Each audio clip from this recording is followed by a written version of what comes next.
4 போற இடம் வச்சிருக்கேன். கர்ப்பகதி, யாமியகதி, தூமாதிகதி, அர்ச்சிராதிகதி. 4 கதி. யாருக்கு உயிர் போனாலும் இந்த 4ல ஒண்ணுல போயே ஆகணும்.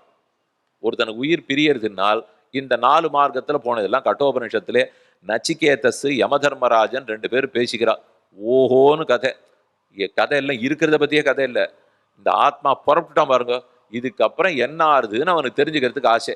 ஏஎம் பிரேதே விசிகித்சா மனுஷே அஸ்தித்தேகே நாயமஸ்தீதி ஜெய்கே.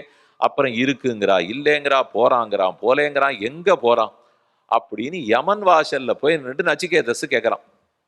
அவனுக்கு பெரிய உபதேசம். யமனை பார்த்தாலே நமக்கு நடுங்கிறது. அவங்ககிட்ட இவன் பேச்சுவார்த்தை நடத்திட்டு இருக்கான். இந்த சின்ன பிள்ளை போய் அவன் வாசல்ல நின்று இவன் வந்த அன்னைக்கு பார்த்து யமதர்மராஜன் எங்கேயோ 3 நாள் ஊருக்கு போயிட்டான். அவருக்கு ஏதோ சுற்றுப்பயணமா என்னன்னு தெரியல. ஊருக்கு போறவன் 3 நாள் கழிச்சு வந்தான். அவன் வாசல்ல காத்துந்தான். பிள்ளை, எதுக்கு நீ என் ஊருக்கு வந்திருக்கே? நான் ஊருக்கு வந்ததெல்லாம் இருக்கட்டும், நான் கேட்ட கேள்விக்கு பதில் சொல்லு அப்படின்னு இந்த பிள்ளை திருப்பி கேட்டான். அவன் கேட்டதுதான் அது.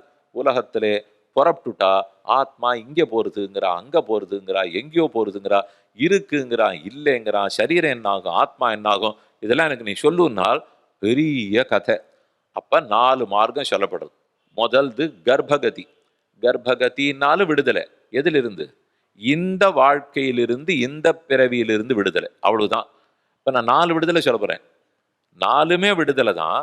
ஆனா 4 வெவ்வேறு மாதிரியான விடுதலை. முதல் விடுதலை கர்ப்பகதி, இங்கேயே மாற்றி பிறக்கிறது.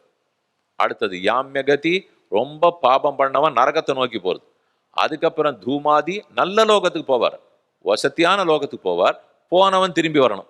ஆக மொத்தத்தில் இந்த 3 மார்க்கத்துல போனவனா அடிபட்ட பந்து போல திரும்பி வந்துடுவோம். க்ஷீணய புண்ணியம் அர்த்தியலோகம் விசந்தி. நரகத்துல போய் நம்ம அனுபவம் முடிஞ்சுடுத்துனாலும் பாப்பம் முடிஞ்சது, திரும்ப பூமண்டலத்துக்கு வந்துடுவோம். சொர்க்கத்துக்கு போய் அனுபவத்தை முடித்தாலும் அது முடிஞ்சதுன்னா திரும்ப வந்துடுவோம். அதான் கர்மத்தை தொலைச்சிருப்பேனே சுவாமி, ஏன் திரும்ப வரேன்னு கேட்பேள். பெரிய மூட்டை தான் இருக்கே, கையில அகப்பேல எடுத்த கர்மத்தை தானே தொலைச்சிருக்கேன். ஜாக்கிரதையா பெரிய மூட்டை வச்சிருக்கேனே, அதுல இன்னொரு அகப்பை எடுத்து இந்தா அனுபவிச்சுட்டு வரணும். இன்னும் 10 பிறவி படுத்துட்டே இருக்க வேண்டியதான். கடைசி 4வது மார்க்கத்துக்கு அர்ச்சிராதின்னு பேர். அர்ச்சிஸ்ன்னு சொன்னா ஒளி.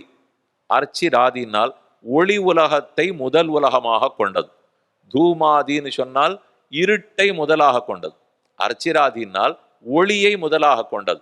யார் ஒருத்தன் அர்ச்சிராதி மார்க்கத்தால் போகிறானோ அவன் திரும்ப வருவதில்லை, திரும்ப வருவதில்லை.